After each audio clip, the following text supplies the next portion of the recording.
The Caltharian fleet emerged from hyperspace with the confidence of a species that had conquered 17 star systems without losing a single ship. Admiral Zexstar stood on the bridge of the flagship, his scaled hands clasped behind his back as he watched the blue-green world spinning slowly before them. Another primitive world, his tactical officer, Commander Vexstar, announced with a dismissive flick of his forked tongue. Their technology appears to be chemical-based projectile weapons and crude nuclear devices. No energy shielding detected. Admiral Zexstar nodded, his reptilian eyes gleaming with satisfaction. The Caltharians had perfected energy weapon technology over 3,000 years ago. Their plasma rifles could melt through any known armor, and their particle beam cannons could slice through starship hulls like a hot knife through butter.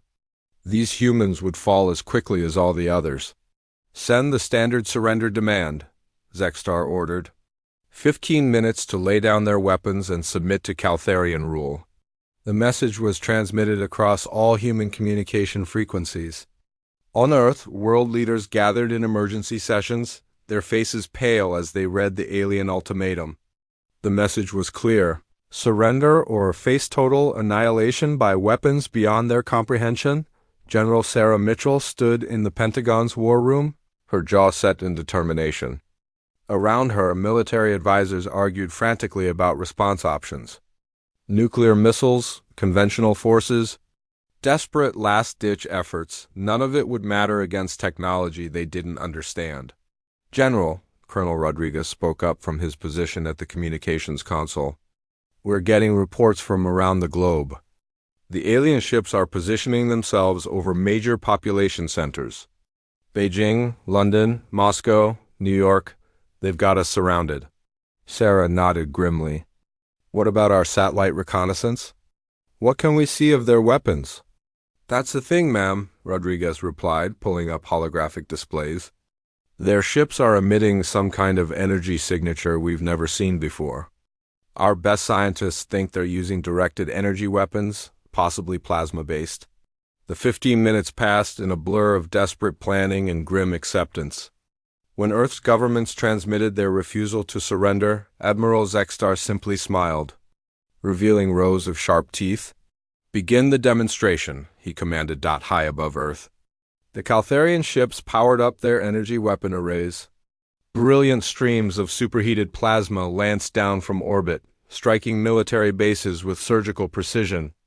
The Edwards Air Force Base in California was the first target. The entire facility vanished in a ball of white-hot energy that could be seen for hundreds of miles, but something unexpected happened in the aftermath of that first strike. Instead of panic and immediate surrender, the humans began to adapt. Dr. Elena Vasquez was working late in her laboratory at MIT when the first alien attack lit up the night sky. As a physicist specializing in plasma dynamics, she immediately recognized what she was seeing. While others ran for shelter, she ran for her instruments. "Incredible," she whispered, watching the energy readings on her screens. The plasma stream maintains coherence over atmospheric distance through some kind of magnetic containment field. The energy density is massive, but the delivery system. Her fingers flew over the keyboard, analyzing the electromagnetic signature of the alien weapons. Years of research into fusion containment and plasma physics suddenly had a new, desperate purpose. Across the globe, similar scenes played out. In underground bunkers, human scientists and engineers worked with frantic intensity. The alien weapons were devastating, but they followed physical laws. And if they followed laws, they could be understood. If they could be understood, they could be countered. The Caltharians, meanwhile, continued their systematic destruction of military targets. Each strike was precisely calculated to demonstrate their overwhelming superiority. Without causing massive civilian casualties, they needed the humans alive to serve as laborers in their empire. "Their response is unusual," Commander Vexstar observed, studying the tactical displays. "Most species either surrender immediately after the first demonstration or launch futile counterattacks. These humans are doing neither." "Explain," Admiral Zexstar demanded. "They're not massing for attack," And they're not broadcasting surrender. They appear to be studying our weapons. Our intelligence division reports unusual electromagnetic activity around their research facilities. Zextar's eyes narrowed. Studying? With their primitive technology? Impossible. Continue the demonstration schedule. Over the next 48 hours, the Caltharians destroyed military installations on every continent. Each strike was meant to break human morale, to demonstrate the futility of resistance. But with each attack, human understanding grew. Dr. Vasquez had barely slept, surviving on coffee and determination as she worked with a growing network of physicists around the world. The alien plasma weapons were incredibly advanced, but they had one weakness: they were designed to work against conventional matter.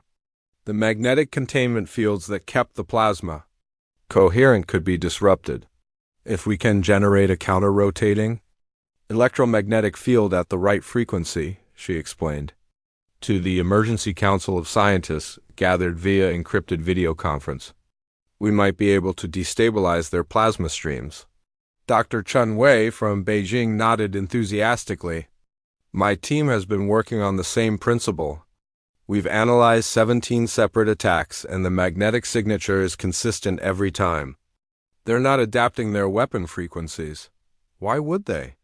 Asked Dr. Petrov from Moscow. No species they've encountered before has ever had the technology to counter energy weapons. They probably never considered the need for frequency adaptation. General Mitchell had been listening to the scientific discussions with growing hope. Doctor, how long would you need to build a working counter system? Dr. Vasquez looked at her team, seeing the same desperate determination reflected in their eyes. With the manufacturing resources you can provide? 72 hours. Maybe less if we work around the clock. You'll have whatever you need, Mitchell promised. Every lab, every factory, every engineer who can help. Make it happen. As the third day of the alien occupation began, the Caltharians prepared for what they expected would be humanity's final surrender. Their fleet held position over Earth's major cities, their weapons charged and ready to deliver the killing blow to human civilization. Admiral Zextar had grown impatient with the humans' stubborn refusal to acknowledge their defeat. Commander, prepare to destroy their capital cities. Perhaps the loss of their political centers will convince them of their hopelessness. Admiral, the communications officer interrupted. We're receiving a transmission from the humans. Another defiant speech about never surrendering, no doubt, Zextar growled. Ignore it and begin the bombardment. But Commander Vextar was studying his sensors with growing confusion. Sir, I'm detecting unusual energy buildups at multiple locations across the planet. The humans appear to be activating some kind of technological system. Impossible, Zextar snapped. They don't possess energy weapon technology. So the energy signatures are not consistent with weapons. They appear to be defensive in nature. Before the Admiral could respond, the Caltharian fleet opened fire on Washington, D.C., London, and Tokyo simultaneously. 3 massive plasma beams lanced down from orbit, carrying enough destructive force to level entire city blocks, but the beams never reached their targets. Instead, they encountered shimmering fields of electromagnetic energy that seemed to rise from the cities themselves. The plasma streams struck the fields and simply dissolved. The coherent energy that had seemed unstoppable was scattered into harmless radiation that dissipated harmlessly into the atmosphere on the bridge of the flagship. Alarm klaxons began wailing. Tactical displays flashed red with warnings that no Caltharian officer had ever seen before. Report? Admiral Zextar roared, his composure finally cracking. Sir, Commander Vextar stammered, the humans have somehow neutralized our plasma weapons. The targeting computers show direct hits, but there's no damage to the target cities. That's impossible. Check your instruments. All systems are functioning normally, Admiral. The humans have developed some kind of energy dispersal technology. Admiral Zextar stared at the tactical display in disbelief. In 3,000 years of conquest, no species had ever adapted to Caltharian weapons. Most civilizations didn't even understand the principles behind energy weapons, let alone develop countermeasures in a matter of days. How? He whispered. Down on Earth, Dr. Elena Vasquez stood in a hastily constructed command center beneath the streets of Boston, watching as her electromagnetic field generator successfully dispersed the alien plasma beams. Around her, engineers and scientists cheered as their desperate gambit proved successful. "Ma'am," one of her assistants called out, "we're getting confirmation from all sites. London, Tokyo, Moscow, Beijing, the field generators are holding. The alien weapons are completely ineffective." Elena allowed herself a moment of satisfaction, but she knew this was only the beginning. The aliens would adapt, just as humanity had. The real test was yet to come. "General." Mitchell's voice crackled through the communication system from her own underground bunker. "Excellent work, Doctor." The first Caltharian landing pods crashed into the Nevada desert like meteors, their heat shields glowing red-hot from atmospheric entry. Within minutes, mechanical ramps descended and armed aliens began pouring onto Earth's surface for the first time in human history. Commander Crickstall led the first wave, his plasma rifle charged and ready. The weapon had never failed him in 2 decades of military service. It could melt through any armor, slice through any barrier, and reduce any enemy to superheated vapor in seconds. "Advance formation Delta," he commanded his troops through their helmet communicators. "Remember, these humans have developed some kind of orbital defense system, but they cannot have miniaturized the technology for individual protection. Standard energy weapon protocols are in effect." The Caltharian soldiers spread out across the desert floor, their scaled skin gleaming under the harsh desert sun. Each warrior carried weapons that represented the pinnacle of their civilization's military technology. They had conquered worlds with these same rifles, reduced enemy armies to ash with these same tactics, but as they approached the human defensive positions that their sensors had detected, something unexpected happened. The first squad of human soldiers they encountered wasn't running. They weren't hiding behind conventional barriers. Instead, they stood in the open, wearing strange metallic vests that hummed with electrical energy. "Contact," Commander Crickstall reported to the orbiting fleet. "Human soldiers visible. Beginning engagement." He raised his plasma rifle and fired. The beam of superheated energy lanced through the desert air, heading straight for the human soldier's chest. It should have burned through the primitive creature instantly. Instead, the plasma beam struck some kind of shimmering field around the human and scattered harmlessly into the air. "Impossible," Crickstall hissed, his reptilian eyes widening in shock. The human soldier, Sergeant Mike Torres of the 3rd Infantry Division, grinned behind his modified electromagnetic field vest. "Not impossible, lizard boy. Just human ingenuity." Dr. Vasquez had worked miracles in the past week. Using the same principles that had protected the cities, her teams had miniaturized the electromagnetic field technology into personal protective systems. The first generation was bulky and power-hungry, but it worked. Torres raised his conventional assault rifle and opened fire. The Caltharians' energy-based shields, designed to deflect plasma weapons, were completely ineffective against simple metal bullets traveling at high velocity. Commander Crickstall dove for cover as projectiles sparked off his armor. "All units, the humans have individual energy shielding. Adjust tactics for close combat engagement." But as the Caltharian forces attempted to close distance, they discovered another unpleasant surprise. The humans weren't just defending, they were studying, learning and adapting in real time. Captain Sarah Shun, a former MIT engineering student turned soldier, watched the alien movements through her tactical scope. The electromagnetic field vest was just the beginning. In her backpack she carried something that would have been science fiction a week ago. "Control, this is Bravo Team," she radioed. "Aliens are clustering near the rock formation. Perfect test opportunity for the new toy."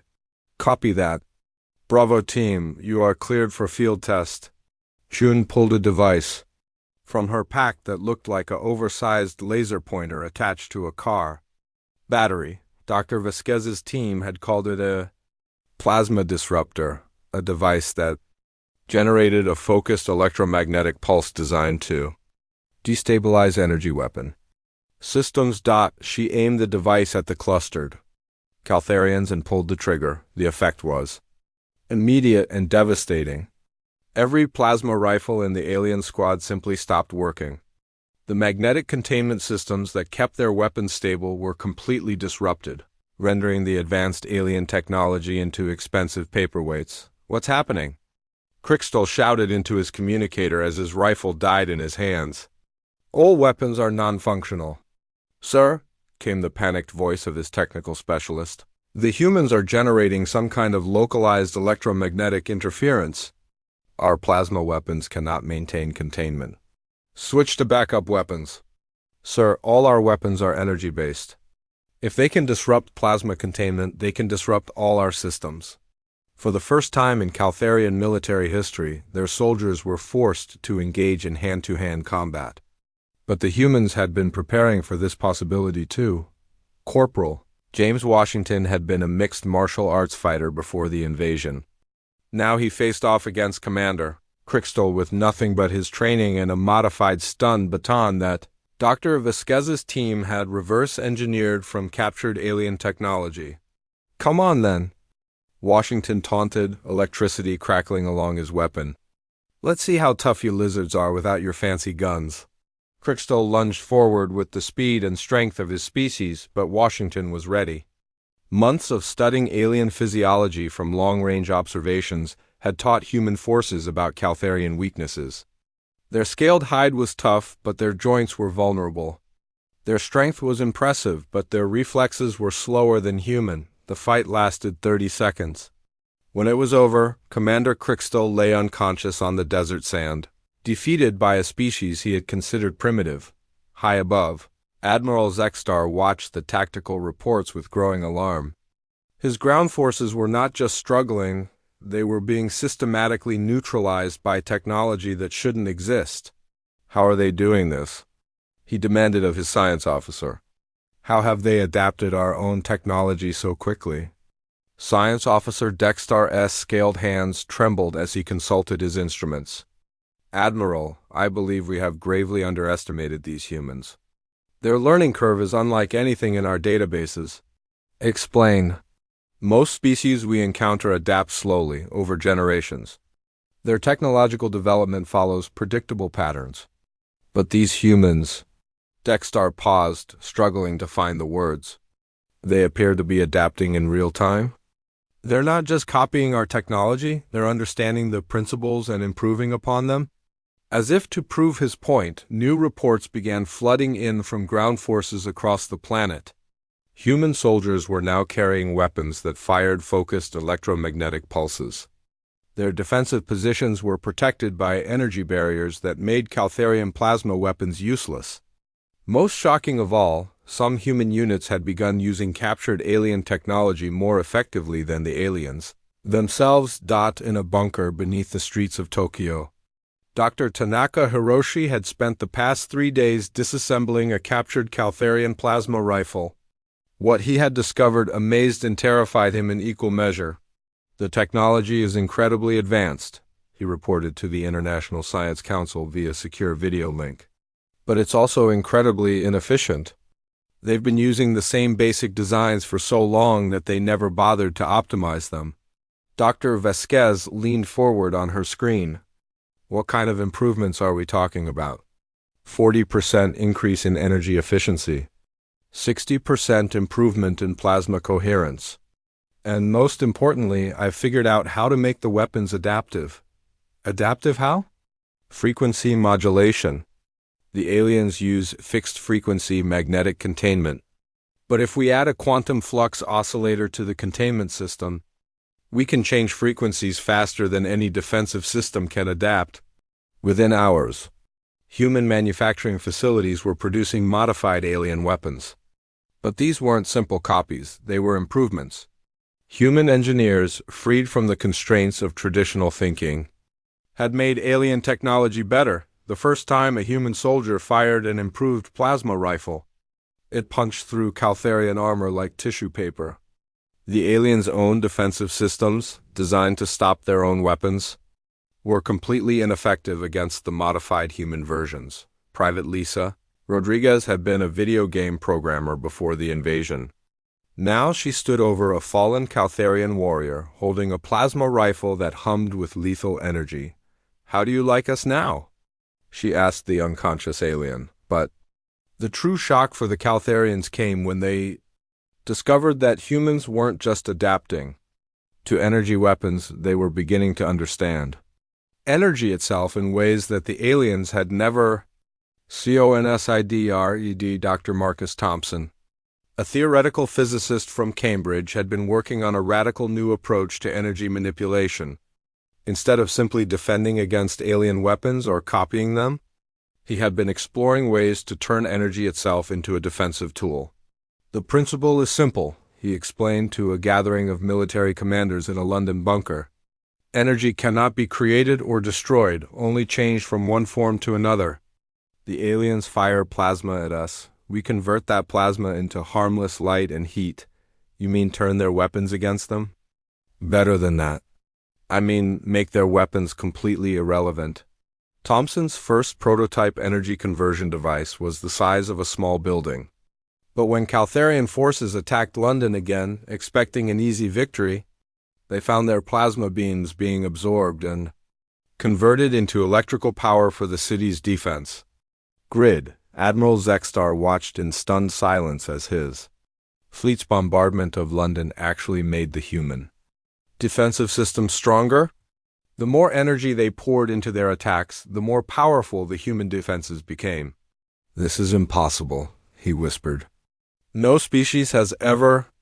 They're using our own weapons to power their defenses." Admiral Zexstar's hands shook as he gave the order to retreat. In 30 years of military service, he had never withdrawn from a primitive world. The very concept was alien to Caltharian thinking. You conquered or you died. There was no middle ground, but as his fleet began to power up their hyperspace engines, a new voice crackled across all communication channels. "This is General Sarah Mitchell of the United Earth Defense Force," the human voice said calmly. "Admiral Zexstar, you are ordered to stop your withdrawal and prepare for negotiations." Commander Vexstar's jaw dropped open, revealing rows of needle-sharp teeth.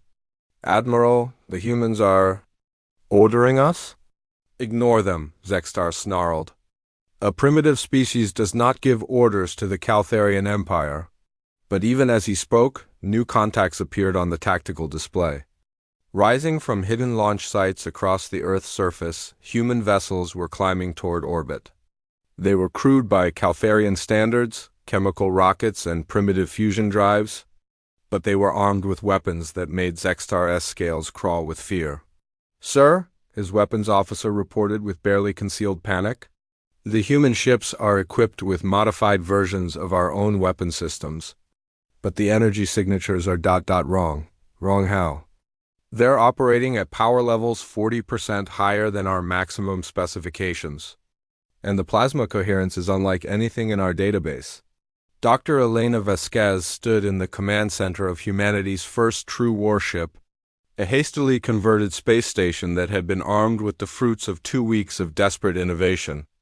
Around her, human engineers monitored systems that had been science fiction just days before. "Target lock on the alien flagship," reported Captain Torres, who had been promoted from infantry sergeant to starship commander in a week that had redefined what was possible. "Hold your fire," Elena commanded. "General Mitchell wants to talk first." On the flagship's main screen, Admiral Zexstar found himself looking at a human face for the first time. General Mitchell's expression was calm, almost friendly, but her eyes held a hardness that Zexstar recognized, the look of a predator that had found its prey. "Admiral," Mitchell said pleasantly, "I believe we need to discuss the terms of your surrender." "Surrender?" Zexstar could barely force the word out. "You are a primitive species with 17 ships.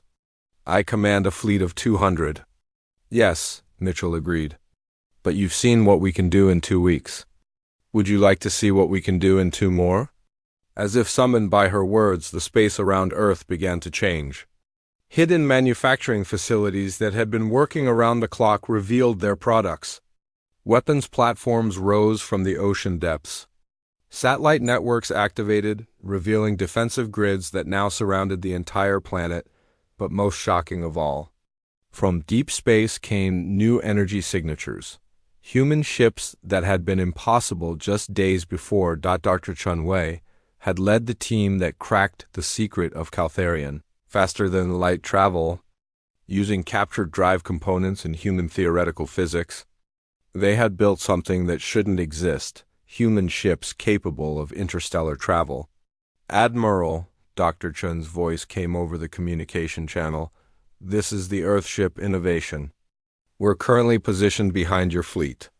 I thought you'd like to know that we've improved your hyperspace drive efficiency by 60%. Zexstar spun around to see tactical displays confirming his worst nightmare. A human ship had appeared behind his fleet using technology they had learned from his own forces. Impossible, he breathed. You cannot have mastered hyperspace travel in 2 weeks. Actually, came a new voice, it took us 10 days. The last 4 have been spent on improvements. The voice belonged to Dr. Petrov, calling from the Earthship Adaptation. We noticed some inefficiencies in your drive design. Your species has been using the same basic hyperspace configuration for centuries, but you never optimized the quantum flux interactions. What are you saying? I'm saying that human ships can now travel faster than yours. We can build ships faster than you can, and we can fight better than you can using your own technology.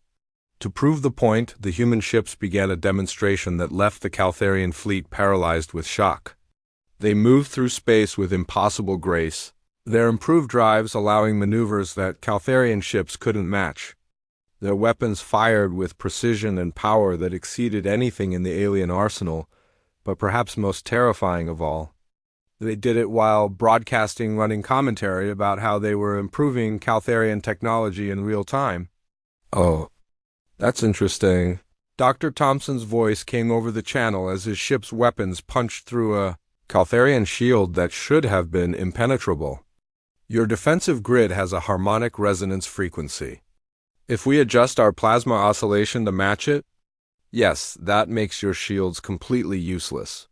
Admiral Zexstar watched in horror as human weapons systematically neutralized every defensive system his fleet possessed.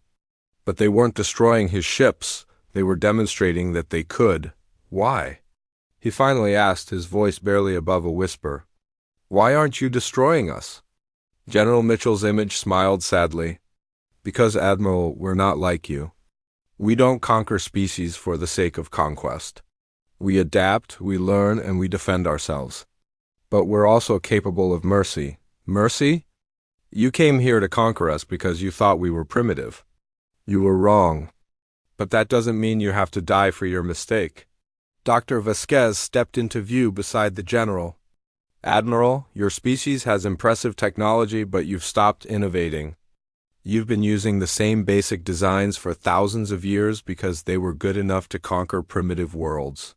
Your point? Our point, said Dr. Chun, his voice joining from deep space, is that we've improved your technology beyond what you thought possible. In 2 weeks. Imagine what we could accomplish in a year, added Dr. Thompson. Or a decade, concluded Dr. Petrov. The implications hit Admiral Zexstar like a physical blow. These humans hadn't just adapted to Caltharian technology, they had surpassed it. And they were still learning, still improving, still advancing at a rate that defied everything he understood about technological development. You want to know the truly terrifying thing about humans, Admiral? General Mitchell asked quietly. We don't just adapt to challenges. We turn challenges into advantages. You brought us energy weapons, so we learned to make better ones. You brought us starships, so we learned to build faster ones. You brought us war, so we learned to fight better than you. What do you want from us? Zexstar asked, his pride finally broken. Information, Dr. Vasquez replied. You've conquered 17 worlds. That means you've encountered 17 different species, 17 different technologies, 17 different approaches to solving the problems of existence. You want our conquest data? We want to learn, General Mitchell corrected, about the galaxy, about other species, about technologies we haven't encountered yet. But more than that, we want to make sure this never happens again. What do you mean? We mean that no species should have to face extinction because they're not ready for energy weapons, Dr. Chun explained.